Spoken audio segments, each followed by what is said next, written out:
All right, everybody, now we want to welcome to the Jimmy Star Show with Ron Russell, the incredibly fabulous and talented Adrian Hough, and hello and welcome to the show.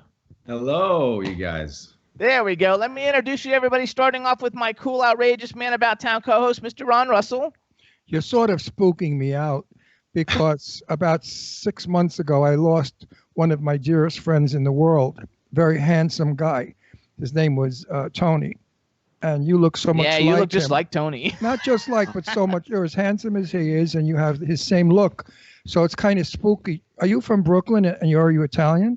No, I'm not from Brooklyn. I'm not Italian. I went to an Italian high school, though, so I was like, back in the days, the Rocky was out, and when I was playing basketball, the Italian guys just go, Adrian, from the... Right. Yes, from Rocky. Sorry about your friend, though. I just finished playing a gangster last week. I always play gangsters. So hold on. We got to introduce you to everybody else. We want to introduce you to the lady behind the boards at W4CY Studios. So say hello to Danielle. Danielle, say hi to Adrian. Hello, Adrian, and welcome to the show. Hello, Danielle. Thank you. And then we've got the man behind the boards, and he's in Philadelphia from Rock Titan TV. Say hello to Scotty J. Yo, Adrian, what's going on, man? Hey, Scotty. Nice to meet you. There you go. That's the whole team. So now... But I do hear a New York accent. Oh. He's actually, though... Wait. I think I'm going to guess now because I think I remember reading about you. He's from Canada, but he lived in the UK for 10 years. And now he's in L.A., I think. Where did he get the New York accent? Nice to meet you, is what you said. Nice to meet you. Is I listen to people's accents around, and I... Pick them up in a minute. Well, you're going to be talking like a Brooklynite in 2 minutes with me. Actually, that's what I read, too. I think I read that in your bio, that one reason that you've been so successful is that you pick up accents very quickly. So do I. That's good. I love it. I do also. Oh, I forgot, though. We have a chat room, too, full of people. Right now we have England, Canada, the United States, all over the United States. Tons of people in the chat room, so just say hi to everybody in the chat room. Hey, everybody in the chat room. Nice to meet you. There you go. There's several Canada people in there, so... Okay. So that's a good thing. All right. Where are you from in Canada? Well, I was born in Toronto, which is not love Toronto. Yeah, but I hide out on Vancouver Island when I'm not working. But I work all over. So right. Toronto, I lived in New York. Toronto was another gay bar we would go to, and they had great gay bars in Toronto, let me tell you. And the Canadian guys were so not like New York guys. They were kind of sweet and innocent living. So when we New York guys would go up there, we would really fascinate the Canadians, especially the French ones. Oh, yeah. What are they called again? The ones that speak French, they're called... Yeah, they were fascinated because I don't know where they came from. They were in Canada where everybody spoke English, but yet they only spoke French. My French... Yeah. Huh? One province over from there is the province of Quebec. Alors, tout le monde parle français là-bas, comme ça. Right. Je peux parler un peu. My French becomes Italian after 2 minutes. But we had a lot of fun. Toronto was one of the cleanest cities, one of the most beautiful cities, and I love Toronto. I really do. I haven't been there in years, but I love it. A very good friend of mine owns Absolute, not the vodka, but the studio rental department. And when they had parades, he supplied all the porta toilets. Oh, really? The parades. And after the parades were over, he said to me they would go and they would scrub and hose and wash those streets. And you never knew there was a parade. Yeah. Well, it is a clean city for sure. Yeah. All right. So I'm going to do, before we start talking about cool projects, I'm going to brag for you now for everybody because it's not good for you to brag for yourself. I'm not very good at it, to be honest. Good. Okay, good. Ron likes that. Ugh. So you guys, first of all, some of the things that you've seen Adrian in, X-Men: The Last Stand. If you play video games, he's a character in Assassin's Creed 3. He was in The Assignment with Sigourney Weaver, Rise of the Planet of the Apes, Charlie St. Cloud, Jennifer's Body, Slapshot 3, which I actually liked a lot, Alien vs. Predator, Underworld, The Fog, Canadian Bacon. Right now you can see him on Netflix in Chilling Adventures of Sabrina. The Man in the High Castle's on Amazon Prime, Van Helsing, Once Upon a Time, When Calls the Heart, Supernatural, and some of the people that he's worked with. We got Zac Efron, Kim Basinger, Donal Logue, Dave Franco, Ray Liotta, Megan Fox, Amanda Seyfried, Adam Brody, Jill Hennessy, Donald Sutherland, Lachlan Monroe, Christian Slater. Ken Kirzinger's been on our show. He's probably like the smallest one out of the whole list. Michelle Rodriguez, Tony Shalhoub, Anthony LaPaglia, Ken Kirzinger. Oh, I said that already once. Also, I think you were in a movie with Battle in Seattle has Charlize Theron, Channing Tatum, Joshua Jackson, Woody Harrelson, Ray Liotta, Jennifer Carpenter. Basically, he's worked with a who's who: Kate Beckinsale, Tom Welling, Maggie Grace, John Candy, Rip Torn, Jim Belushi, all kinds of cool people, and that's only like a third of them because you've got quite a list there. But the best of all is Charlize.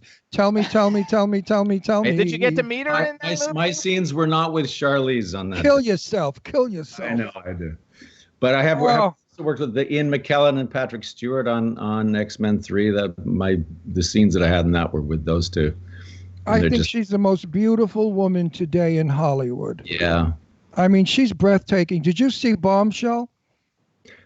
I haven't seen that one yet. Oh, my God. She's wonderful in it. The movie's fabulous. She did a phenomenal job. She should get the Oscar. That's who I'm voting for. She's up for it. She's up for it. I'm voting for her. Wait till you see the makeup they did and the fake face they put on her. She looks exactly like Kelly. What's her name? Megyn Kelly. Kelly. And her performance is fabulous. So now you must have a lot of money because you're working. No, I live okay. I'm not super. But all that filming you did, my God, you have so more. Listen, I'm in the business 58 years. I think you made more money last year than I made in 58 years. I have a question about that though. Okay, so you're wait a minute. We don't go in acting in films to make money. No. That's what De Niro said. He's so full of shit. He's got more money than God, and the first nickel too. I understand. So you're a very well-known character actor. You're in all kinds of really cool things. Do you still have to audition, or do you basically get to walk in and get roles?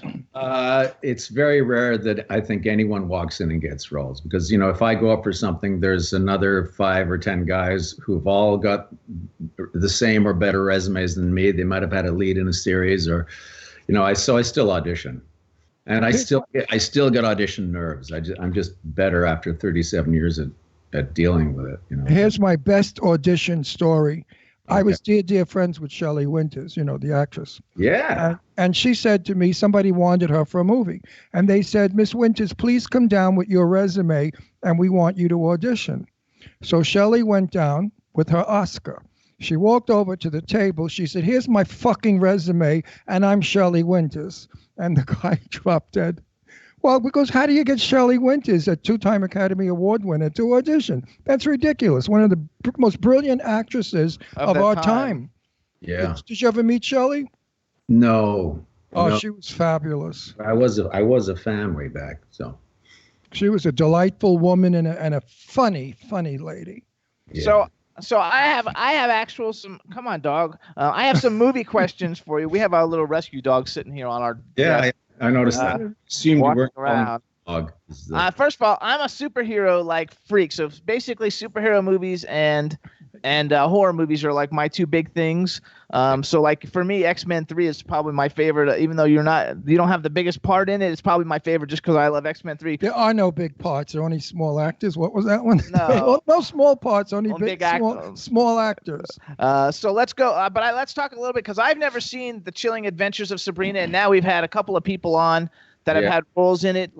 Isn't that based off of an Archie comic or something, or some kind of comic book? It's based on the Archie comics, only it's kind of darker and more realistic. Well, not really realistic, but more kind of, it's real people as opposed to the 2-dimensional Archie comics we used to. Well, kind of like Riverdale. Have you ever seen Riverdale? Yeah. It's the same producer. It's Robert. Oh, I love Riverdale, so I have to watch it then because it's about witches, right? I loved Archie and Betty and Veronica.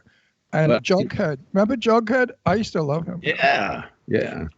But they don't have those characters in your thing, do they? No, but they have them in Riverdale. Oh, Riverdale is about Archie? Riverdale's about Archie, except for it's like grown-up Archie. Like it opens up with Archie having an affair with his teacher. So what is he, like he's a drug addict? And No. Betty's a dyke. He's a drug addict. No, it's a great show. And the other one's a murderess.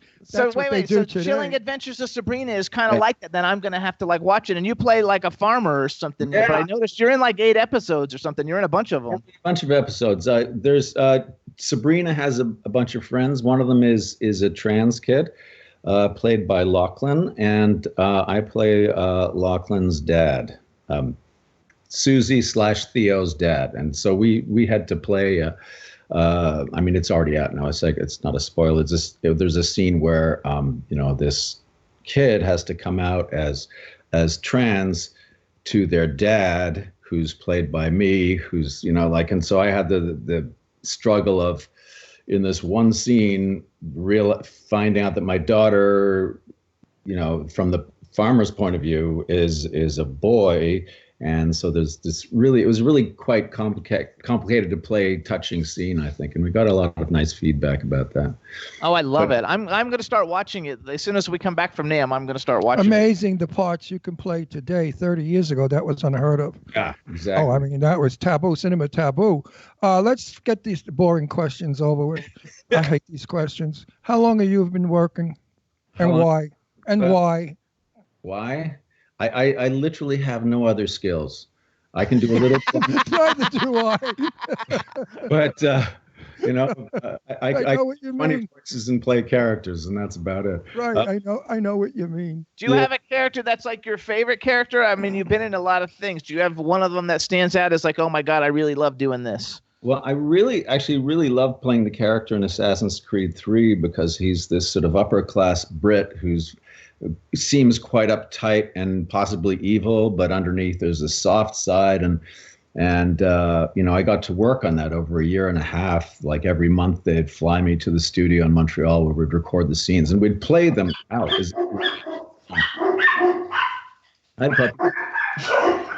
Somebody's at our door. Three rescue dogs. Hey, Shazam, stop it. Come on, kids, quiet. Okay. As an actor, when you're on film, you don't have a lot of control over which takes they use, over what the camera's doing. But when you're working in a volume of just motion capture, and you've got this helmet on and a camera in front of your face, it's quite difficult. But the challenge is you've got to imagine everything. But I was quite happy the way that turned out, and it actually I'm going to do a little brag. It actually ended up me being nominated for a BAFTA award from the UK that year. So that's a big deal too. By the way, congratulations. That's a huge deal. That'll make you more money. That's all about, Well, I did it for 5 months afterwards, so I don't know. Right. The first movie I was ever in, I'm so embarrassed. Well, it's a good movie with Sophia Loren and Tab Hunter, That Kind of Woman, back in 1959, and I made $36 a day, and I was so happy. I still make $36 a day. Now I'm up to 40. But no, I was so happy and excited because I said to my mother when I got home from work, I said, Ma, if they didn't pay me, I'd still go back. I didn't care about the money. I just loved the work, and I still love the work. Yeah. I mean, I don't take any part, but I take parts I think I'm going to do a good job with. How about you? I take basically everything because even if I don't think I can do it, I think that it would be a good opportunity to see if I can do it and push the envelope a little bit. My goal was always to play as wide a variety of characters as possible. But when I was younger, I also would watch actors like Derek Jacobi, and I saw, God, what's his name? It's okay. It happens to all of us. As more people fill your memory, it's hard to remember. You're right. Actually, he was in the original Fog. He played the. With Adrian Barbeau. Hal Holbrook. Hal Holbrook is great. I met Hal. I met him many years ago on Sonny and Cher show, and he was the nicest guy in the world. He is. Yeah. My first television job ever, he was the star of, and I was already a huge fan of his and his ability to kind of be intense on screen and bringing an emotional depth to things. And so the very first television job I ever had, he was the actor. And so I had to play a couple of scenes with him. And years later, I played the same role as him in the second Fog in 2005 as the priest. And and they were one of the backstories to that is they were trying to get Hal to come and do a little cameo role in the Fog in 2005, but he wasn't available. He was too busy doing his one-man show in New York. Is Hal still with us? Yeah, he's 94. Yes. God bless. I have fond memories of him. I really mean. I remember he and I sitting and talking about Cher. And he said, it's amazing how she can move. She's so glued together. No, really. I mean, the makeup and the wigs and she was young then, And he said he was fascinated. He says, amazing how she can move. She's so glued, put together, something like that. He had a very good sense of humor, but he wasn't mean or sarcastic. He was just funny. And good looking. So I knew him when he was young. And he can sing. I actually saw him as the lead in Man from La Mancha can you sing? A show. Do you sing? I can sing a little bit. Yeah, I do. Yeah. So you're an all around. But getting back to bad scripts, I was just received about 2 months ago a script called, get ready for this one. I want you to be in it. I want you to star in it. Drag queens from. Drag. So they got interrupted. The season got drag queens from where? They seem to have a. My screen is frozen. I don't know if you can still hear me.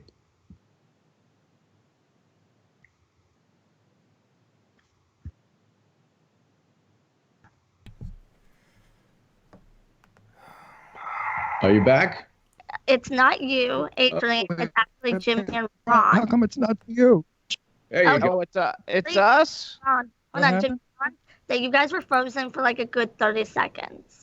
Oh, wow. Oh, God. Happy days are here. We're going to have to go into the other room from now on. We need to be next to the Wi-Fi thing. Why not bring the Wi-Fi here? Because there's no cable in this room for it. Anyway, sorry about that, Adrian. I think we have to go back to a studio. This is not really working. Anyway. Sorry about that, Adrian, but we heard what you were saying, and go. So you want to go? What didn't they get? I don't know. Drag queens from... And then you cut out. Drag queens from outer space. Drag queens from outer space. And they wanted me to play the old lady drag queen. And the drag queens were coming here to tell Donald Trump how to run the country. And I thought it could be a very funny movie if it were done with big names. I mean, really big stars who could camp it up. I mean, I would love to see Sylvester Stallone as the old drag queen. I mean, could you picture Sylvester Stallone in drag? Telling Donald Trump, you're running the country wrong. What the fuck are you doing? I think it could be. Maybe I should call them back and say, yes, we're going to try to cast it with superstars. And we're going to ask you to play one of the drag queens. How do you think you'd look in drag? I don't know. I did it once when I was like a number of years ago, and it did not go well. I did not work well in drag. Well, I don't think we're supposed to be. I think I had a little sort of growth at the time too, so I don't think we were supposed to be pretty drag queens according to the script. Okay. But the dialogue was not funny, and the title was funny, but the actual dialogue. You're freezing up again. Scripts almost sounding serious. Maybe the fact that it was serious, it could be funny.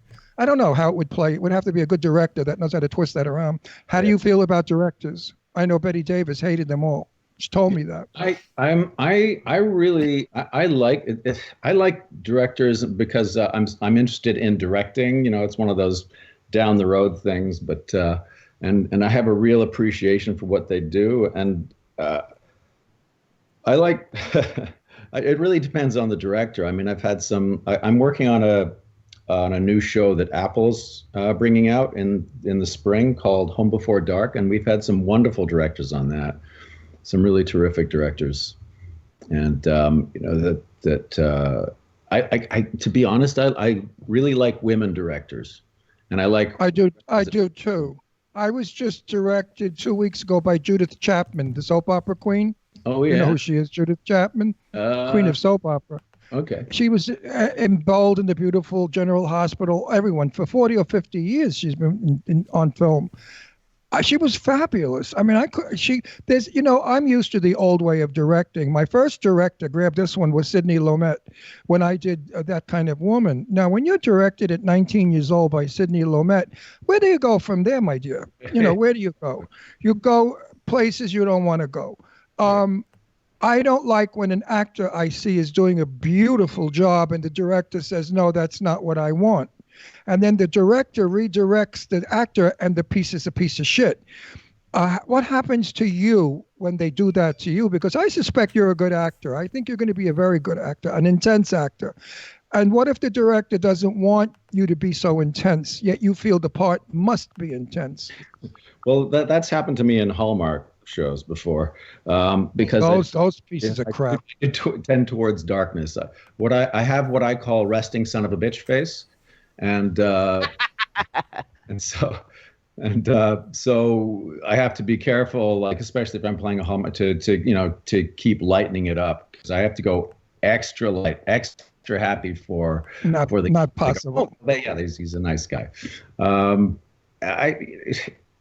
I've had direction that I haven't been able to get before, but I think after 37 years, I'm good at hearing the direction and making the interpretation of what they want, and then giving them something which might not be exactly what they're asking for, but which will work in the context of the scene. And it's everything. It's always different. I mean, it's very, very different. There's no hard and fast rules for me. That. Now, how do you don't have any wrinkles. You don't look 37. No, 37. I was -6 when I started. Yeah. Now, how do you feel about filmmaking today as opposed to filmmaking years ago? The films that I was on years ago took 3 months to shoot a film. Okay, the average was 3 months. Now it's 10 days. No, hold on, because you're doing indie films, because he doesn't have any of those indie films on his resume. His are all I understand films. Even the studio films, they're not shooting them 3 months anymore. They're shooting them as quickly as possible because of budget. 16 days, 21 days, yeah. A few of those. Do you think that that's hurting film today? Oh, yeah. Certainly that's nice to be able to spend time, but I think so many of us have been working so long at making movies that there's a shorthand now, so that, we can shoot, 5 scenes in a day, and it's terrible on the crews. And can't believe 5 scenes in a day. My God. With long dialogue. Yeah, well, maybe not with long dialogue. But I have to tell you, when I was shooting we're not recording Assassin's Creed 3, we had one day where there were 38 scenes between 7 p.m. and 5 p.m. But of course, yeah, I'm so... No. 38 scenes? 38 scenes. And how many were you in? Speeches. How many speeches, and how many were you in?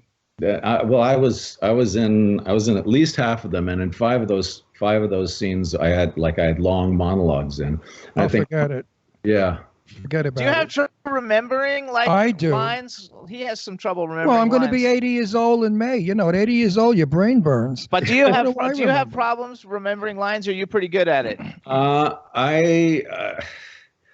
I'm pretty good at it. I mean, I work really hard at it, but I find that I have to work harder, but I have lots of memory tricks that I've started to use, like I can remember a line from an audition I did for a gig I didn't get 12 years ago. And I'll tell you what the line was, and I'll tell you how I memorized it. The line is, this video shows the baseline abilities of the test group. It was like a couple of monologues struck, and that was the connector. And I couldn't remember that little single line. And so what I did is I used a mind map. And I said, this video, and of course, at the time I imagined having a VHS tape, which I was sticking into a recorder, shows the baseline abilities. And on the screen came a basketball court with a baseline abilities of the test group. And because I said test group, I said, well, I'll make them cricket players showing off on a basketball court baseline. And that was the whole thing. Oh my God, that's like I would have been that would I would have want to been kill me. I would have been fired. They would have fired me. I can tell you, like if I memorized and if I did an audition this morning and I memorized the lines quick, I couldn't tell you what those lines were now. simply like I'm good at memorizing fast, but I also forget fast. So No. So are most of your auditions done like over video, like you just record them and send them in? yeah. I mean, I live on an island, and so I just go into my basement, and I have like a little ring light, and I put my Apple iPhone up there, and I record it and stick it into my computer and edit it, put a little title on the front, and send it off. Well, I'm doing 2 films soon, and I have 2 different scripts that I'm trying to learn. And the other day when I was reading lines, I read the wrong script for the wrong movie. And I kind of thought the line was better than what the writer did. But anyway, you have to be careful because I am a great one for inventing new lines. Right. Yeah, well, because I'm from Brooklyn, I'm Italian, and I'm a wise guy, and I could be a gangster very easily. And I am always. He plays gangsters all the time. Gangsters. So I had one movie I was in where the director he thought I was a bit over the top. And I said, listen, are you from Brooklyn? He said, no. I said, where are you from? He said, Connecticut. I said, what the fuck do you know about accent? What do you know? He said, well, you sound like you're over the top. And this is what I was doing. Yeah, you're telling me something I don't know, right? Get over here. What is talking about? This is how they talk in Brooklyn when they talk amongst themselves. You know what I'm saying, right? I ain't lying. Forget about it. What's going on over here, boys? Okay. All right? He thought that was too cartoon. I said, go to Brooklyn for a week. Then come back and tell me those people are cartoons. They'll blow your brains out. I once worked with Lucas Black, who's the kid from. Oh, I love him. Yeah, and I was at the time I wasn't working. They hired me to be a dialect coach, and it was David Strathairn, Allison Elliott, and him. Love him too. And it was thing took place in the Deep South. It was the Miracle Worker, the Disney version of the Miracle Worker, and I was the dialect coach on it, and I had the Lucas Black. I had to pull his accent back for Disney at the time, but David Strathairn, I tried to give him a Southern dialect, and he was great. And but Lucas Black, he recorded this thing for me, which is like he's from Decatur, Alabama, and normally when you hear accents in movies, you don't hear the real thing. You hear kind of like a watered down version. Like he did this tape for me. I'm hungry. Eat yet? No, I ain't. It was like, did you eat yet? No, I ain't. Like, eat yet? No, I understand. So it's like it was so thick that if you, it's just like accents from Scotland or Wales or even parts of Northern England or even Cockney accents that we wouldn't understand if we just heard them in the street. So. Well, it's true. When I was.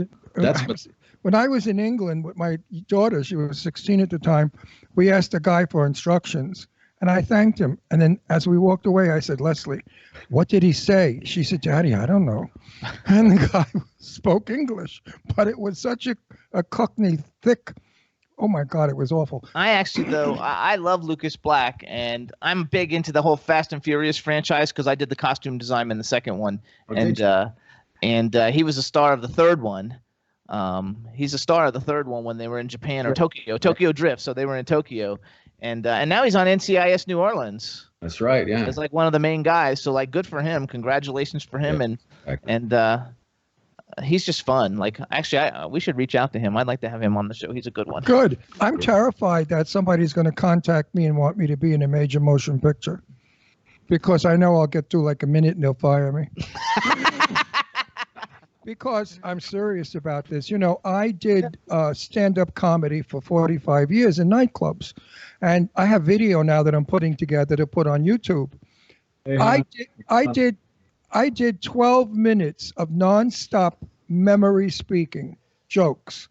Oh, yeah. And I sat there watching this 30, 40-year-old video saying, how the hell did I do that? Without a slip-up, nonstop speed-talking jokes. If I had to do that today, I have a breakdown. So here's what we're doing.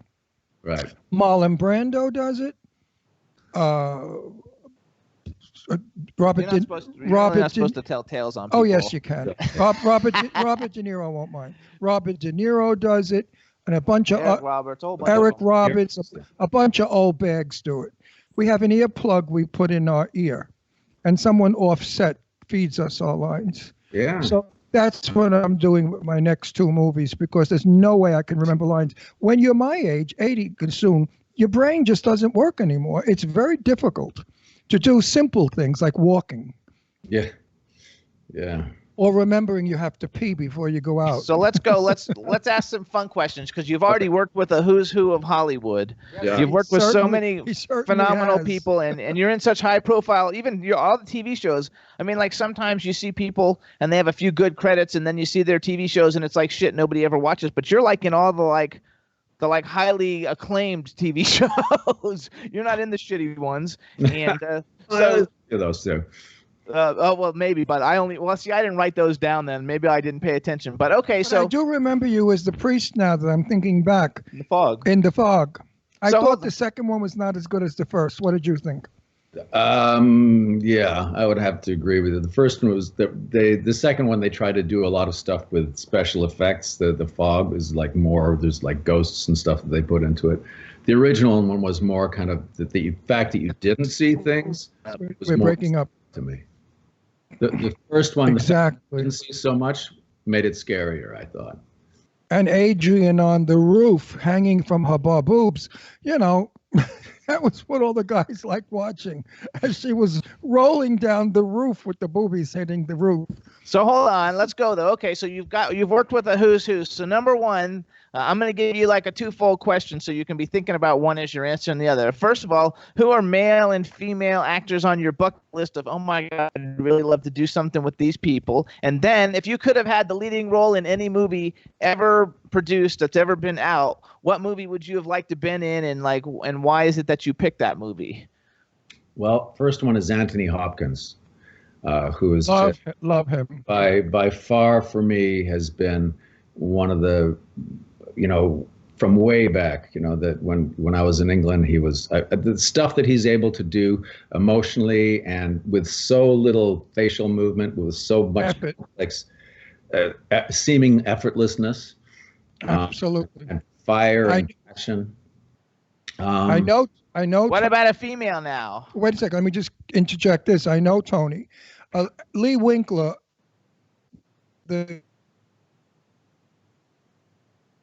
Oh, you're breaking up again. I'm losing you again. He managed Tony, and I met him at an affair. He was the most elegant, gracious, charming, sweet, shy, unbelievable human being. And it shows in all of his work, and I agree with you. He's one of the best. Okay, so go female. Sandra Bullock. Mostly because I just auditioned for a film she's doing here. I hope I get it. Oh, I hope you. Okay, everybody, put it out to the world that we want Adrian Hough to be in the new Sandra Bullock movie, and I would love to meet and her. she's supposed to be a doll to work with. Yeah, Everybody that's that works with her awesome. loves her. I worked with Renee Zellweger on something. They cut my scene out, but I was up for a bigger role in this film that she did. What's it called? It'll come to me in a minute. Renee Zellweger from about 2006, and I was hired to be a reader for the Bradley Cooper part, which he Talk was about Chicago. No. It was I think it was before 2006. Before then, but Subject 39 or Case 39. That was what it was called. Case 39, yes. Case 39, and I was brought in to read the Bradley Cooper part opposite the two kids that they were auditioning over 2 days, and I saw this part in the script that I was the abusive dad that because people saw me as such a nice guy, they didn't really realize I could do it, and so I talked to the director and convinced him to let me read for this part. He said he's German. He goes, well, we've got about 40 guys reading for that part, but if you want to put it down on tape, I will look at it. And I said, great. So the next day I organized, I went into the studio and I taped this audition. I knocked over chairs and I was raging, and there's a whole scene when he's in a straitjacket and he's had his jaw broken and he's like talking through gritted teeth. And it was just one of those, I just sent my kids to bed and I worked on it all night and I went in and did it, and then it went great. The next day after that audition, I walked into a cafe, and it was in Vancouver, Canada. And who was in the cafe but Renee Zellweger? And I'd just spent a couple of days with her, and I thought, I'm going to go and say hello. So I went and said hello, and she, and I said, we just worked together. I was helping you tape these auditions. And she's, oh, and I said, I've just auditioned for the part of the Edward. And she goes, well, honey, I think you're too young. And I was like, well, I'm the right age for the part. Anyway, well, I'll, best of luck to it. She's so sweet about it and everything. And then the next day I went into my agent's office, and she had literally just got an email from the producers. This is like the story of the industry, just got an email from the casting directors who gave the list of all the people who were on the short list, and it was like 6 people. And then the casting director had said, and Adrian, and I had pursued this part. So anyway, the next day it was down to 3, then it was down to 2, and then the other guy got it. So they, but they gave me showbiz. That's exactly right. And I was, making it to the final 2, though, that's a big deal. Well, exactly. But there's no silver medals in what we do, right? That's true. There's no silver medals. But the sweet part, there's the Oscar. Yeah, that's right. They offered me a smaller role in the thing, and I'd already called all my producer friends to try and get them to put in a good word for me. But I called this one and I said, what should I take this smaller role? And he said, yes, do it. It's a compliment. That means they like you. But here's the Renee Zellweger part of the story. I walked onto the set to play this 2-line lawyer role, which ended up cut out of the movie. And she walked up to me and she clasped my hand, and she looked at me dead in the eyes. Did Christian, the director, tell you how close you came? We're so glad. And she was so sweet. She was so sweet. And I thought, that for me, that's class. And that's, the people at the top, I believe, have the most generous souls. I believe that too. No question about it. Yeah. It's these little shit asses that think who the hell they are. They made one movie and all they were a pair of tits in the movie anyway. And these broads come off like stars. They're nasty. I mean, I interview everybody all over the place, so we go to very important events. I walked up to one of these little tricks and I said to her, hi, I'm Ron Russell, and who are you? And she looked at me. She said, you're too old not to pick me up. I said, honey, I'm gay. I'm not picking you up. And I'm a reporter. And now you're going to get shit out of me. Right. I said, and the next time you pump up your tits, don't go so big. And I walked away. I mean, she was a little piece of nothing, like horror. And she thought that she was, Marilyn Monroe. Say hi to your wife. How cold is it where you are? Well, I'm going to show you. It is, we're having a snow day. Oh, no. That is all. Look how beautiful. That's not bad. That's well. It just means that I can't drive the car. And that was actually my daughter who's just arrived. Oh, your daughter, okay. For Canada, that was a little bit of snow for Canada. How cold is it? It's about 0 degrees Celsius, so 32 Fahrenheit. Okay, that's us, right? Fahrenheit, 32? Yeah, 32 okay. is us. Yeah, not here. We're in Palm Springs. We're 70. Yeah, it's 70 here where we are. It's beautiful. Get down there. Okay, so then what's the other question? Movie, like if you could have been the main character in any movie, what movie would you have liked to have been in? Oh, God. Lawrence of Arabia. Oh, wow. Ron likes that pick. Ron's a Turner Classic Movies like... that was probably one of the most beautifully filmed films I have ever seen in my life. The visual and the musical score... Yeah. And Peter O'Toole and what's his name? The other one who I love, Omar Sharif. Wonderful casting, wonderful movie. I couldn't agree with you more. And guess what? You would have looked the part. If I were casting, I would have casted you because you could look Arabic. My grandfather met Lawrence of Arabia, the real one, actually. It's one of my family stories. My grandfather worked for the British consulate general in the Middle East, and in one of his jobs, he actually met Lawrence of Arabia. And what he said to my father about him was that you always got the feeling like he was about 10 steps ahead of you in a conversation. And it said, well, he was insane, he was quite crazy, quite mad, because he had syphilis and he was not all there. But I saw Lawrence of Arabia at Radio City Music Hall when it premiered on that enormous screen. Well, when I tell you the audience applauded when the film was over for 10 minutes, As we were leaving Radio City Music Hall, 3,000 people, crowds going down the staircases, all I heard, because being media, but not back then, reporter back then, all I heard was, oh my God, what a movie. It was fabulous. It was great. It was terrific. To date, I have never heard as many people discuss a film as they did that film. Yeah. So anybody out there, if you can rent Lawrence of Arabia. It's a shame. Watch Turner Classic Movies. Well, it's a shame you're going to see it on a small 90-inch screen when you 90-inch. Well, forget Radio City Music Hall. That screen is what, 230? How many people you think really have 90-inch TV screens? I don't know. Don't we? No, ours is like 60. Most people probably have 40 or 50 or 60. All right, make How big is your TV screen? Mine is. I think I got about a 45. And that for me is big. So you're gonna make an issue out of it for 90 degrees. Well, it's 45 inches. That's a pretty big deal. Well, I guess in your case, inches do count. Yeah. But and the lack of inches actually. But anyway, please rent this film. And I agree with our guest that it is a film that we'd all love to play, especially when he gets killed on the motorcycle. I love that part. Oh. It's exciting. For me, it was a scene where he's sitting there and he's being questioning about the shooting of the guy, and he said that wasn't the problem, and he said, well, what was the problem? I liked it. Yes. And then also when he was being raped, that was for the day very shocking. I mean, our mouths fell open. We couldn't believe that homosexuality would be in a movie. Yeah. And when he was being raped by the prison guard. Oh my God, we lost our breaths. We thought it was so terrible. We couldn't believe it.